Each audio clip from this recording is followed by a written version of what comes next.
sa Japan! Ohayo!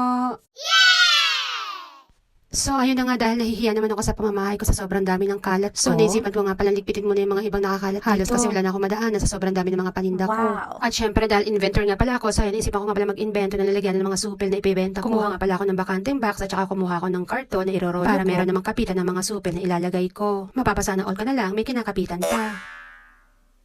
Ito nga pala yung hinahango ko sa pabrika ko na mura ko lamang nakukuha. Kaya syempre mura ko lang naman ibebenta pagdating ng Pilipinas. So ayan, pinili ko nga muna pala yung bawat kulay, pinagpare-pareho ko para naman maganda siyang tignan. At sa sobrang dami nga nito, hindi ko na alam kung ano yung uunahin ko, kaya't eto kung ano-ano na nga lang pala ang nilagay ko. At syempre dahil sa dami nga nito, so ayan, nilagay ko nga pala din siya sa isang drawer na ipapadala ko sa Pilipinas. Sabi nila kapag may tiyaga ka, may nilaga. Pero bakit ganon? Kahit anong tiyaga ko, hindi ko mahabol ang mga bayarin ko. Bakit naman kasi hindi ako pinagpala na maging mayaman? Para lahat ng humihingi ng tulong sa akin, mabigyan ko at hindi ko napabayaran. Charot.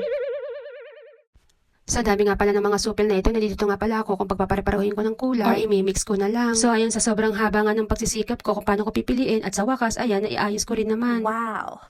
Pinagsinsin ko nga pala ang lagay para hindi maluwag at ang hindi mahulog. Pero syempre hindi ko masyadong pinagsiksikan kasi baka mabali at masayang naman. O diba, sabi nga nila kapag may tiyaga, magkakaroon ka rin talaga siguro ng nilaga.